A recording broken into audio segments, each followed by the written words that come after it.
What's going on? I'm just actually looking at the chat right here. Jason A's already in there. What's up, buddy? Morning Farzian fan. Feels good to finally have a win again. Oh, boy, does it. It was fantastic watching that game last night, at least the ending of it, because during the game, I just had this excruciating repeating thought of, oh, they're going to blow this. They're going to blow it. This is close. How many gems can they blow in a row? That's what I was thinking during the Phillies. I was actually morphing in my head. It was Harry Callis saying it in my head.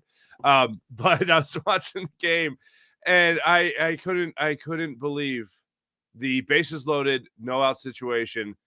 And I mean, I'm sorry. I could absolutely believe it. I could absolutely believe that they would get one measly run out of a bases loaded nobody out situation like they had in yesterday's game. That resulted in a fielder's choice for one out, and then Alec Boehm grounding into the double play to get out of that. Sound familiar? It was certainly a rough one, but it had a great ending. And guys that I'm thrilled for, the number one is Otto Kemp. Did you guys hear the story about Otto Kemp last night? He's doing the post-game interview. He had 3 hits in the game. He had his first hit in the big leagues, his first big league base knock was a line drive just over the shortstop there and trickling into left field. That was his first big league hit. Great hit. Then he almost gets picked off of first base, but the ball goes is an errant throw by Boyd. So errant, in fact, that it's around nobody, and Kemp goes from first to third. He ends up scoring on a Weston Wilson RBI single to right field. But then, later in the ballgame, Otto Kemp gets 2 more hits. One, a swinging bunt single that just had enough English on it for him to reach first base.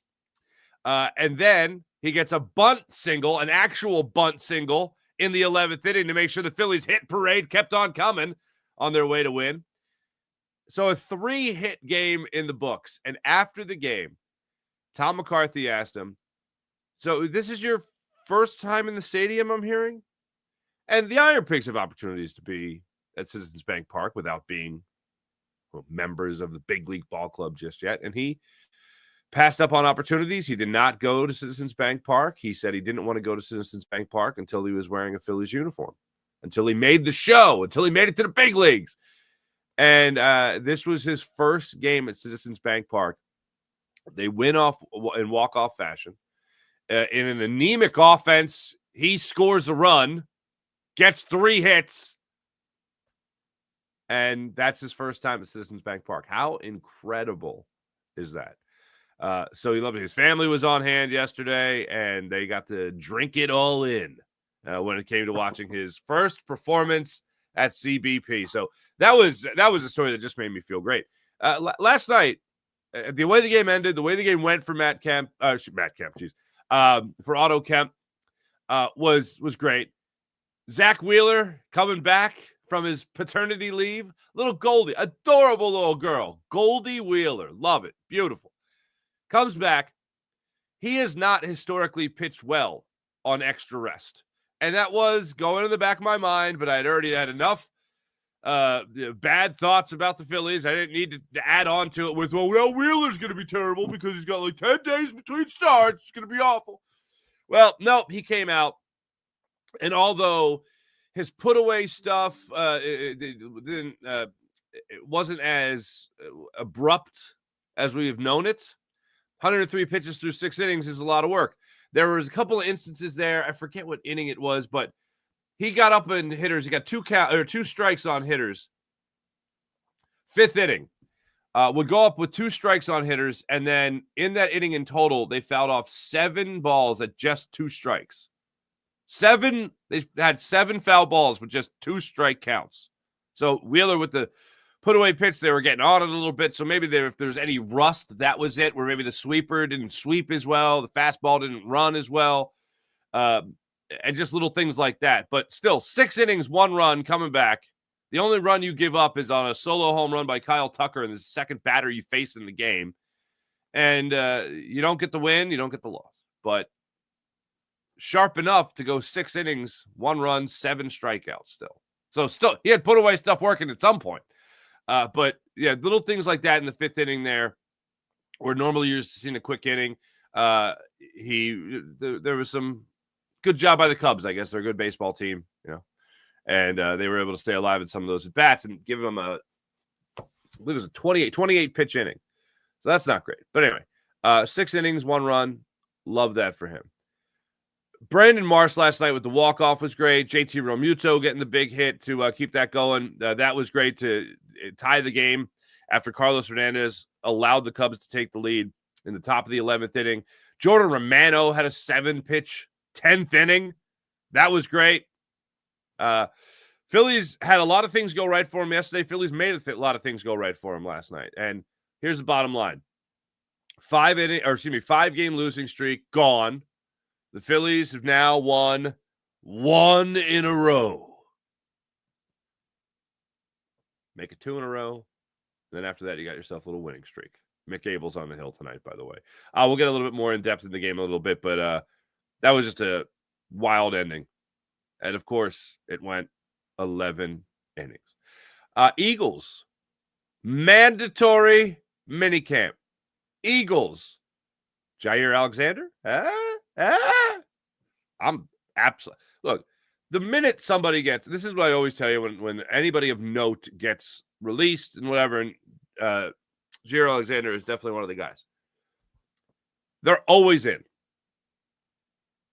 The Eagles are never going to look at a situation with anyone that could help them now and go, no, don't call. No, Howie is calling Green Bay. What's the deal? What's the deal? He's kicking the tires there. Just say, what's the story here? Anything? See what he can kind of get out of him. They're not going to just come out and be like, well, we just hate his attitude. No, I don't think they're going to do that.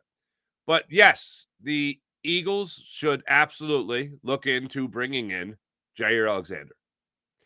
I think he'd be an upgrade of what you got right now. And whenever there's an upgrade to what you got right now over Adoree Jackson or Keely Ringo, yes, I'd love to see them come in. I still believe that they're holding out their last amount of salary cap dough for Justin Simmons. That's who I believe they're holding out hope for. I do think they're prepared to go into the season with Drew Makuba as their starting safety opposite Reed Blankenship. And I do believe they're prepared to go into the season with Cooper DeJean as their typical nickel, and partially on the outside, partially at safety. I feel like that's how they're most likely to head into the season. After that, I think they're going to look at Justin Simmons. But when it comes to the cornerback position, I think they're good. I think in their minds, we don't want to spend any more money. We like Keely Ringo. We like Adoree Jackson. We feel like we're going to be pretty set at this position. Oh, and Cooper DeJean on the outside part-time this year? Yeah, I feel like we're pretty set. So I don't see them spending money. The wild thing with this Eagles team, I've told you for the entire offseason that we got to get used to this new world that we're living in with the Eagles. And that new world that we're living in with the Eagles right now is they're spending money on a running back. Okay, let that sink in again. They're spending money on a linebacker. What? Yes. What universe am I in?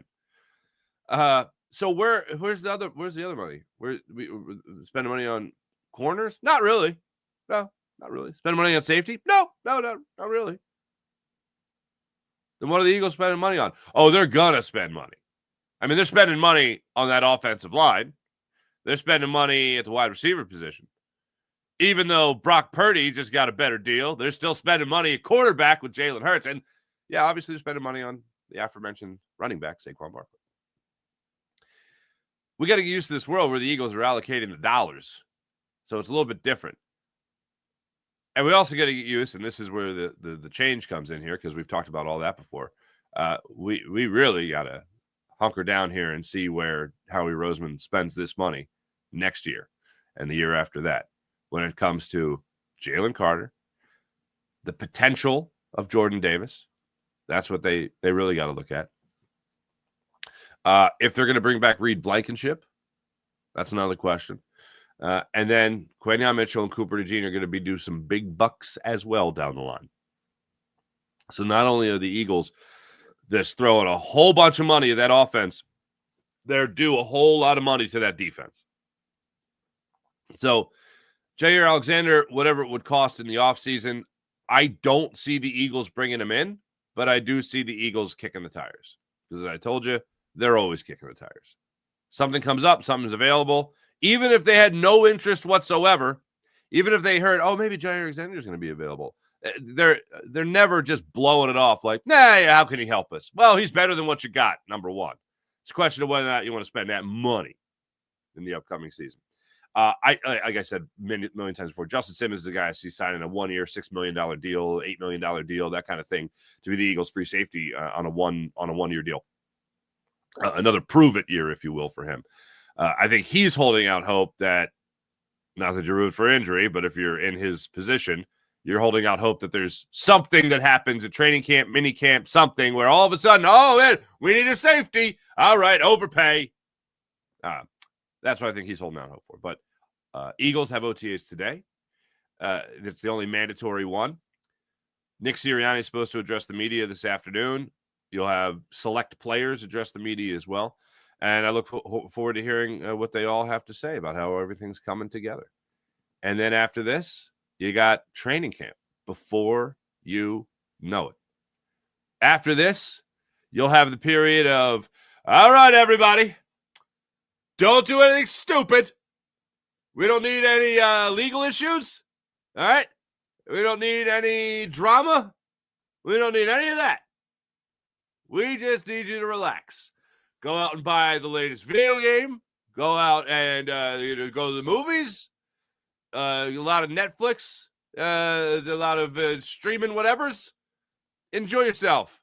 But just be careful, because this is the point of the year that every NFL coach is just going, praying to their God.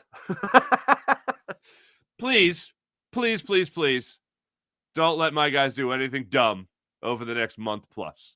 Please don't do anything stupid. And that's where we go. It's every day, just like an Eagle alert will come up. It's just like, oh, okay, they're having a charity drive. Okay, cool. Oh, what happened? Oh, okay. They're just taking care of a playground. Oh, okay, thank goodness. Now's the time where we just wait and see who's going to do something stupid. Please don't do anything stupid. I'll get more into the Eagles in a minute. I just saw a snippet of Gershon Yabusele. He did an interview with Hoops Hype. Was it Hoops Hype? Hoopshype.com, where he talked about free agency, the potential of going elsewhere. And the last clip that I heard was him loving the city of Philadelphia, loving the fan base of Philadelphia, and he would be happy to come back and play for the 76ers. Now, Gershon Yabusele last year comes back to the NBA after like a 6-year absence and playing in France, has a great great Olympic run, comes back, and immediately, for me, I thought serviceable backup power forward type guy, got thrust in the role of starter more than not, started to hit threes for this team. Really, I thought brought a lot to the table. Usually when you talk about high energy guys, you're talking about like a TJ McConnell type, like a smaller type of dude, run circles around people, out hustle you, that whole thing. Well, when your name is the Dancing Bear, you really show people the kind of energy you can have for a 6'8" type of guy, a linebacker type of built frame. I mean, he was such a great piece for the 76ers last year. I would have loved to see everything come to fruition with him here. I'd still love to see him come back here and come off the bench. For a guy that should not be a center, definitely more of the power forward, for traditional power forward, if anything. For a guy that doesn't do that, you still need as many quote-unquote bigs as possible. I'd love to see him back. I would feel good if I know that on your bench, you're going to have a Dembona, who I thought, if you watched, which I know Nobody did. If you watch the last 20, 25 games last year, you really saw Dembona start to come into his own. And it wasn't just, the double doubles or anything like that, or, close to double doubles. It was the confidence in his own game was really building. But I'd be thrilled to have a Dembona back. I'd be happy to have, and you're going to have a Dembona back. But Andre Drummond has the player option. And you're telling me Gershon Yabusele is also sticking around? And I don't see the Sixers getting out of this draft without taking a center. Maybe later, second round pick, maybe. But I feel pretty good about those guys coming off the bench or starting for you. And either way, even if you're the most optimistic person in the world and you're a Sixers fan, which I don't know if those two things can coexist, the most optimistic person in the world and a Sixers fan, all in the same being, then I think you know that Joel Embiid is not playing 60 games next season. He's not playing 65 games next season. Sure as hell not playing 65 games next season. Whatever you get back from him, the load management is going to be off the charts. You're going to need guys that can come in and start and play. So they're not just going to draw the line at Yabusele. They're not going to draw the line at Bona or Drummond. They're going to have to keep adding.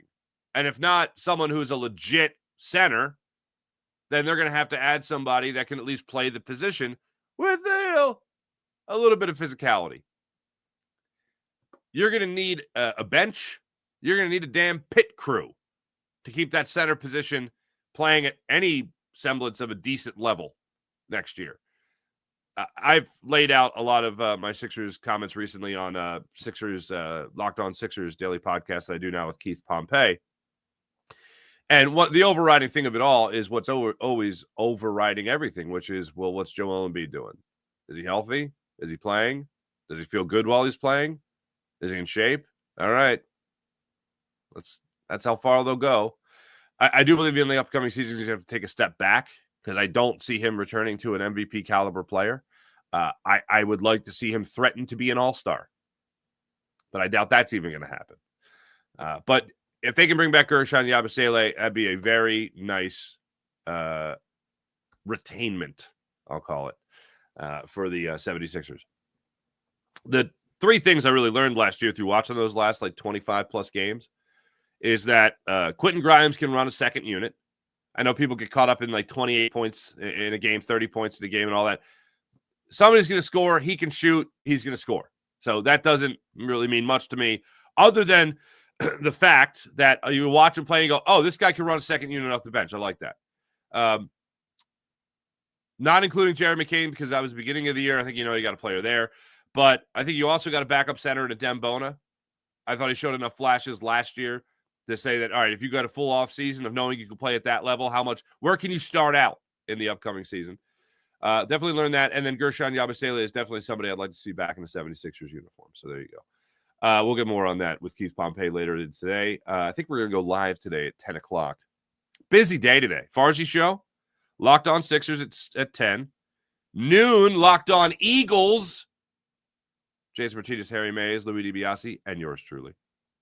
And then we got Phillies postcast tonight. So a little bit of all over the place when it comes to the broadcast schedule today.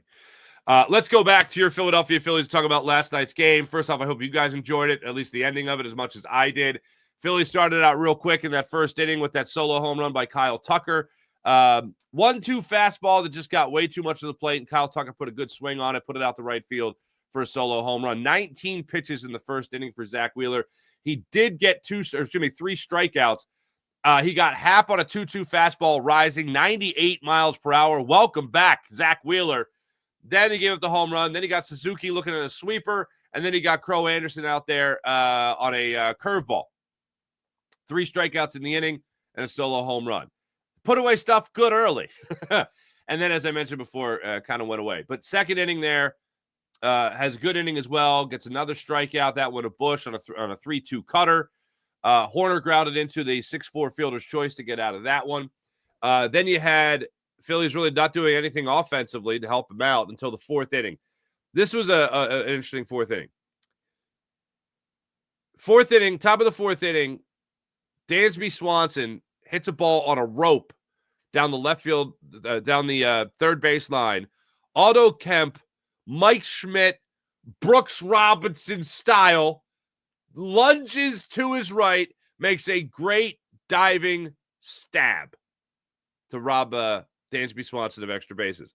One of the great things about this, he had not recorded his first hit yet.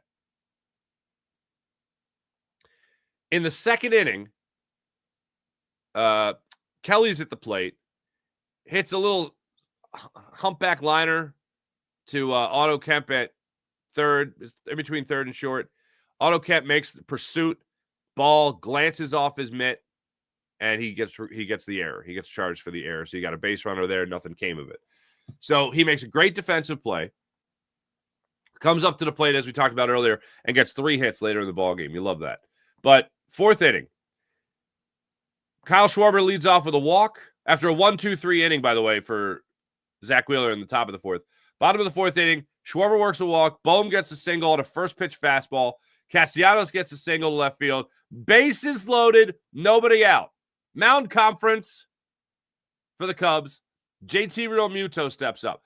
I would love to see JT Realmuto go on a tear right now. I just don't have a lot of confidence that he'll do it. But I'd love to see him do something good here. He doesn't strike out. He makes contact. He hustled down the first base line to beat out a double play ball with the bases loaded. And a run scores. Kyle Schwarber ends up coming down to score. JT Realmuto beats out the throw at first. So they got first and third with 1 out. Bases loaded, nobody out. Now you got to run across. It's a 1-1 ball game. First and third, 1 out. Edmundo Sosa. Bang, bang, boom. 6-4-3 double play. He continues his free fall. Also, was that earlier in the ball? I think it was earlier in the game. He tried to stretch a double, or should be a single into a double. Not exactly a wise decision. He goes toast at second base, but some dumb base running really throughout the game. Phillies got a run out of a base loaded, no out situation. 1 run, tie ball game. Pretty much how things have been going for the Phils. I felt grateful they at least got a run and tied it up. Fifth inning was that rough inning, 28 pitches there by Zach Wheeler. Going to the bottom of the fifth inning, you get Otto Kemp's first hit as a big leaguer. 91-mile-per-hour fastball. He deposited it in the left field. Weston Wilson comes up with the RBI single. You're up 2-1. All of a sudden, Zach Wheeler looked like we could win a ball game. Comes back, win a ball game. Love to see it. You get a sac bunt from Johan Rojas that puts Weston Wilson on first base or second base with 1 out. Trey Turner grounds out to short. Kyle Schwarber works a walk. Alec Bohm had 2 hits coming to the plate at this point in the bottom of the fifth inning. Both of them were on first pitch fastballs that he jumped on. This is where you don't mind it. Yeah, go ahead and be aggressive there, fella. I guess he thinks he's going to get a first pitch fastball every time, because this time Boyd gave him a first pitch changeup and he missed it. He missed it. He ended up flying out to center field, and that was that. Sixth inning, nothing really doing there for the Phils other than Zach Wheeler getting his 1,000th strikeout as a Philly. Congratulations to him for that. Boyd still in the ball. By the way, he started the sixth inning at 84 pitches through 18. He'd be done after that. Boyd goes up there. He's at 63 pitches at the start of the sixth inning. Nick Castellanos doubles down the left field line. You have a runner on second base. You got nobody out. Scoring position, nobody out. Realmuto, 1-0 changeup, down and in. He flails away at it, but makes contact. Lines out to or grounds out to third. Was it Swan? Swan was at third base last night. He was or Shaw, excuse me. He was on point last night. He was making picks left and right. And then Sosa grounds out as well, swinging at 0-2 junk. So they get nothing out of runner on second, nobody out. Next up is Matt Strahm out of the bullpen, unfortunately. Oh, excuse me, seventh inning. Tanner Banks has a 1-2-3 inning. Seventh inning, Brandon Marsh leads off with a single. It's a 1-1 fastball. Another sac bunt, second of the game for Johan Rojas. Marsh moves to second base. At some point, are they just going to let Johan Rojas play baseball? Maybe hit instead of lay down the sac bunt? Whatever. They chose to go the smaller than small ball route. Tiny ball. The smallest of ball. Marsh gets second base. Trey Turner gets hit by a pitch. First and second, one out. Schwarber strikes out. Bohm strike out. Bohm, if there's going to be any, this was the thing that pissed him off, not grounding on a double play. Excuse me, that was Sosa. But seventh inning, when Bohm struck out, the first pitch he got, so we got first pitch fastball, first ball changeup. The way that went was single, fly out to center field. He steps up in the seventh inning, gets a first pitch fastball that was a meatball. It was a beach ball down the middle of the plate. And you could tell after he took that first pitch, he went, like that was what, like of all the times, swinging first pitches, the first two times where he got fastballs was great. Third time he got a change up, he fouled it away. This fourth time, you get the fastball again. This one also from Boyd. Puts it out over the middle of the plate. Bohm later strikes out on 3 pitches. Ends the inning, ends the threat, and you could tell he was furious. I've told you guys many times before, I don't have nearly as big a problem as it seems like a lot of other people do with first pitch swinging. If you feel like from a pitcher you're getting first pitch fastball, yeah, jump on it. But if you haven't seen a pitcher before, you're not familiar with them, maybe take a pitch or two. But if there was a time for him to hack on a first pitch, that would have been it, because that was a pitch that he could put into the left center field gap, and all of a sudden you got a 3-1 lead. So now going to the 8th inning, Happ hits the home run off Strom. Strom fought back from a 3-0 count to 3-2, and then he put a fastball out over the middle of the plate, and there's a great swing by Ian Happ, 424 feet in the left center field. Now you have a 2-2 ball game. Nick Castellanos thrown out in the 8th inning, tried to stretch, cut down by a mile. I don't know what the hell he was thinking. It wasn't even close. It wasn't aggressive. It was stupidity. So I didn't like that. Real Muto came up, got a single later, and then Stott pinch hits and grounds into the 4-6-3 double play. 3rd inning, nothing doing there for Orion Kerkering. Gets out of that inning without a big problem. He walked Kelly. Other than that, he was fine. You got Keller in the game. Otto Kemp leads off with his infield single, so you got a leadoff base runner. Marsh grounds into the 6-4 fielder's choice, was challenged, it was upheld. Kepler steps up there, pinch hitting for Rojas. He gets nothing going for himself. Keller gets out of the game. Pomeranz comes in. Kepler ended up popping out to second, and Turner grounds into the 6-4 fielder's choice. Nothing doing in the 10th inning. 11th inning. Oh, Romano, 7-pitch, top of the 10th.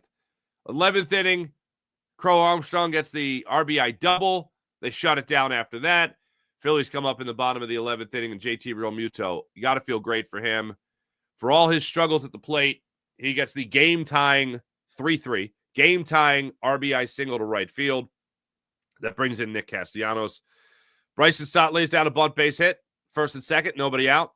Otto Kemp lays down a bunt base hit. Bases loaded, nobody out. Brandon Marsh. They bring everybody in. All the outfielders are playing way in, trying to avoid doing everything they can do to sack fly, anything. And Brandon Marsh drives it exactly where you want to drive it, deep center field, warning track power, but it goes in the books as a walk-off RBI single from Brandon Marsh. Great to see that for him. Love to see that for him. Look, it's one game. It's their first game back. They have now taken 3 out of 5. Or excuse me. They have now taken 3 out of 4 in the 4 games that they faced the Chicago Cubs, who are a good baseball team, playoff-bound baseball team. These wins all count. Just like we said against the Pirates, you swept them, then they swept you. Well, guess what? These games in May and June still count as much as games in September. It's just that the stakes are higher because you know the stakes. Stack these wins as much as you can. Cherish them. I still need to see the Phillies build on this. It's all about consistency. Just like what makes us go absolutely bananas when the Phillies can't hit the broadside of a barn, water if they fell out of a boat, whatever. Just as it drives you crazy, it gives you a little glimmer of hope that they might be able to put it together. With still the dark cloud over your head that makes you go, can they do this in the playoffs? Can they still hit in the playoffs? But the Phillies, look, they pulled out a great win last night. Great to see Otto Kemp do what he did. Great to see Zach Wheeler do what he did. JT Realmuto, Brandon Marsh, guys that you want to see get that little jolt of confidence, set their mind right maybe, they got it going for themselves. There's something very intriguing about this Otto Kemp situation. I would love, like, long term, things work out with Bryce Harper. He comes back. He's healthy. Long term, Otto Kemp had limited experience in left field. But if you could keep him in the lineup, I would love to see him blossom. I don't see the Phillies going out there and making a huge acquisition. The rumors, or the reports, I should say, from Bob Nightingale of USA Today, great baseball writer, have been about the Phillies being aggressive. They are expected to be aggressive in the pursuit of bullpen help and an outfielder, namely a center fielder. I still wish they would focus on left field, but if you can get a center field, get a center field. The Phillies have nothing to lose when it comes to Otto Kemp. There was an undrafted guy that they feel that they can roll the dice on. They're not going to mess him up. They weren't expecting a lot. Everything they're getting from him is gravy. So if he can come up and play at the big league level and produce, well, then, hey, this is great. Look at this. Maybe he could be your long-term solution in left field. I'd love to see that happen. Dave Dombrowski is not going to get off his hands and make a move right now. So if they can come in-house, this is the best possible scenario. You don't give up anything, and you solve the problem. Solve the problem, didn't give up anything. You use what you got. Would love that to be the case. But Justin Crawford continues to hit at the minor league level. Maybe he's your long-term solution there at center field. But you saw some good things happen for guys last night that you want to see build that confidence. 3-hit night, albeit one was out of the infield. One made it past the pitcher's mound, All that being said, build on it. Jordan Romano, 10th inning, 7 pitches, build on it. That's all you can ask. Mick Abel gets the start today for the Cubs. It's a 6:45 start time. Weather permitting. Weather's supposed to be putrid today. Putrid. So hopefully the Phillies keep that going. As far as, mandatory minicamp. Mandatory minicamp for the Eagles. Following a Super Bowl victory, I can't, even after 2017, even after 2022 losing the Super Bowl, I can't remember a time where I was this excited just for minicamp. I feel like it's the last big thing they have to check off before the long wait and then training camp starts off. So I'm excited to hear excited. That's the word. Excited to hear what Nick Sirianni has to say about his team today. I'm excited to see the guys running around in shorts and shells in the practice, probably in the bubble at the NovaCare complex, where I'll be tomorrow, by the way, for the NRG charity flag football game. That's right. Your boy's an athlete. But I'm very much looking forward to seeing those guys just run around. I want to see more of the depth chart when it comes to right guard, just to know where they're at. Reed Blankenship coming back, how much Cooper DeJean is used on the outsider at the safety position as they continue to get his feet wet at the NFL level. There's still questions. Jihad Campbell, probably not going to practice. Nakobe Dean definitely not going to practice. I don't think Jihad Campbell's practicing until August. Nakobe Dean is, Jihad Campbell's not till August. Nakobe Dean is, quote unquote, not for a while. So we'll see what that means.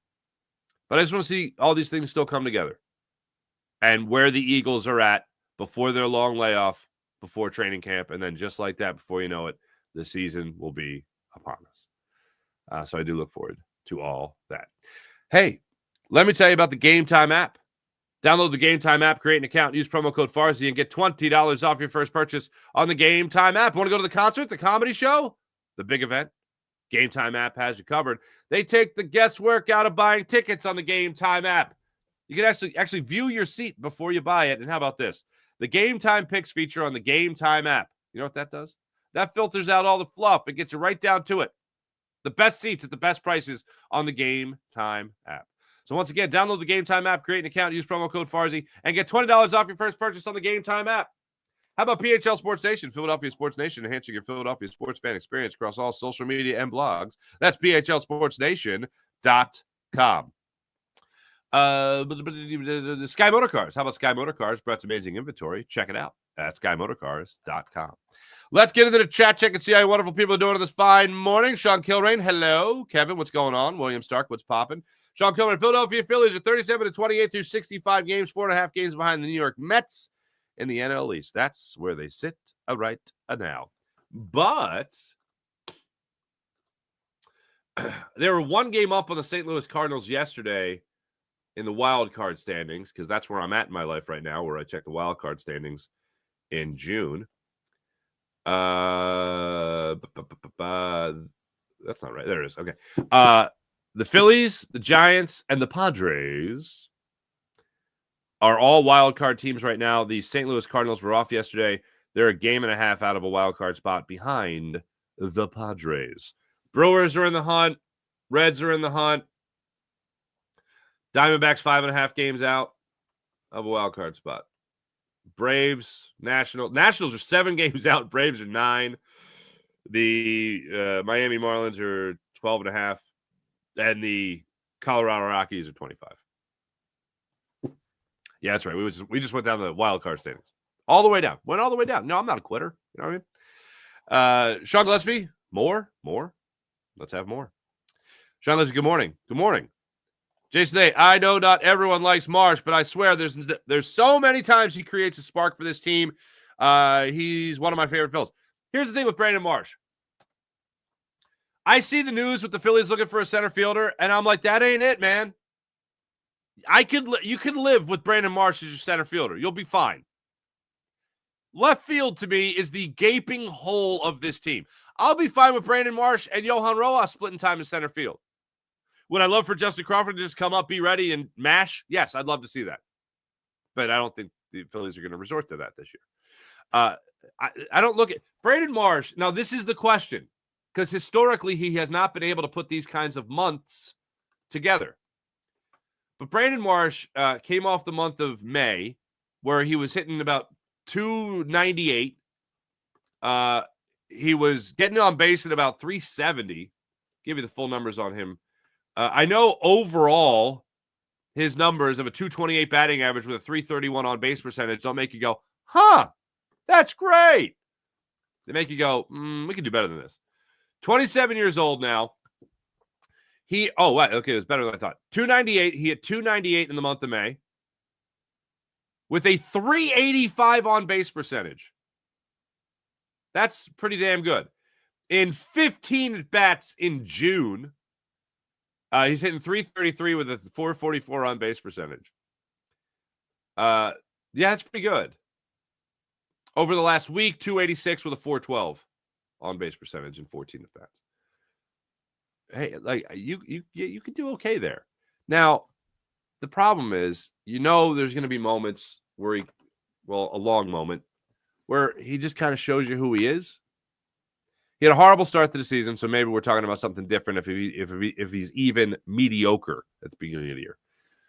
Like last year, I think he got out of the gates like hitting like 328, and I remember thinking, I don't think this is going to last. That's been a huge problem for him. It has not lasted.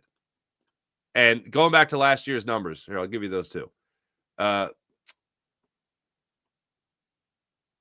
Started out 276, 250, 298, 182 in July, 244 in August, 257. The on-base percentage really fluctuates. But this is kind of who Brandon Marsh is. One of the best months of his career was April of last year, where he hit 276 with a 323 on base percentage and 5 homers. That's the hot start I was referring to. He kind of shows you who he is. If he could put 2 months back to back, where he's a 275 to 300 hitter, and he's getting on base at 340, 350, I'll take it. And he's a decent center fielder. He'll make a circus catch, and then he'll misread a line drive hit right at him. And I know those are difficult. Yeah, I understand that. But he's a professional. He should make plays. So I look forward to seeing if he can just keep it going. The bigger problem for me continues to be left field. Dave Dombrowski has taken 2 cracks at it right now. Austin Hayes goes out there, can't hit worth hell for the Phillies last year. Now all of a sudden with Cincinnati, I think he's on the IL now, but Cincinnati's been great. And he's been hitting righties and lefties, much to my surprise, and probably Dave Dombrowski's after last year. And then the Phillies have Max Kepler this year, who, as I've said many times already, he ain't it either. April, good morning. Sean Cohen, Eagles secondary coach Christian Parker coached Jair Alexander in Green Bay. Well, there you go. Still have a relationship. There you go. April, great win last night. Love seeing the small ball. The smallest of ball.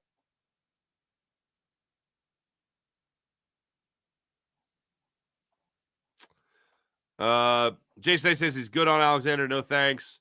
Sean Connery, not sure if the money works if the Eagles have any interest, but it's an interesting name that suddenly became available in the position of need in Philly. Yes, I agree. He's better than what you have. If they're telling me they made Jair Alexander happen, I'm happy. Because Howie's never doing anything that involves the cap without a plan. But if you're telling me you're just making this roster more talented, how about it? Jeremy Von Skyver, what's up, buddy? Good morning. All exciting win last night. However, I just don't think this is a very good baseball team. The key game for me after giving up the hit to PC Crow Alexander with one out, Hernandez strikes out Swanson. Yeah, inconsistency. Buddy Christ. We're back, Buddy Christ. Have a great Tuesday. Same to you, Buddy Christ. Jerry Von Skyver, Alexander has played in 32 of 64 games.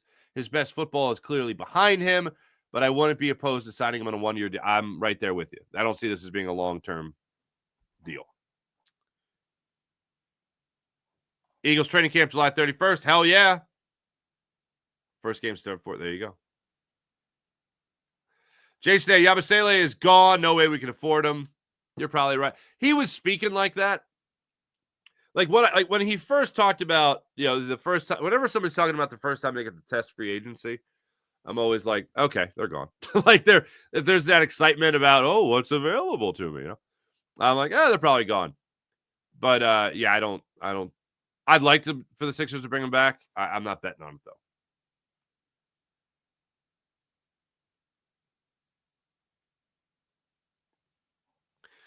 Jason, I don't know how we keep Grimes either.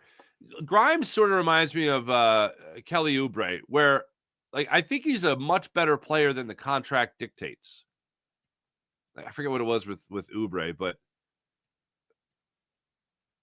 look, the NBA is not going to be fooled by a horrible end of the season for the Sixers and the numbers he put up. But yeah, he can run a team second unit.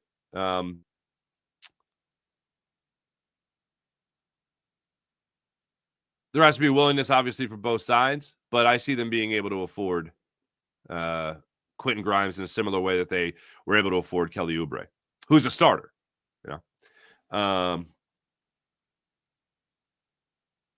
There we go. Jason A. Bona is a monster. So far, money draft picks, Maxey have been spot on, and McCain, absolutely. Ken Saad, back at you. Oh, that's an interesting question, Jerry. Yes, I do think it was a balk. So that was an interesting thing that happened in last night's game. Turner, and I forget if you want. Anyway, Turner's on first base. And he gets picked off. Yeah, third inning. What did Turner do? He got a single to right field in the third inning. So he's on first base. Boyd, a left-handed pitcher. You can't convince me that stride isn't to home plate. Left-handed pitcher, he kind of slides to home and with the motion throws to first, kind of sidearm with his left hand. To me, it looked like a balk. Once you start that motion home, that's a balk. But Rob Thompson, who's argued balks in the past, didn't argue it. Trey Turner seemed befuddled. The side view of it, I'm like, he's going to home. If you're Trey Turner, again, seemed befuddled. I'm looking at my TV going, what? Let me look at it again. Yeah, no, it's clearly a motion to home. So I don't get it. I think it's a balk. Ken Saad, it's a perfect analogy. Phillies and 76ers are the same. Decent players for the most part, but can never get to the next level. 0 Charlie Hustle, 0 championships. I agree. Oh, boy.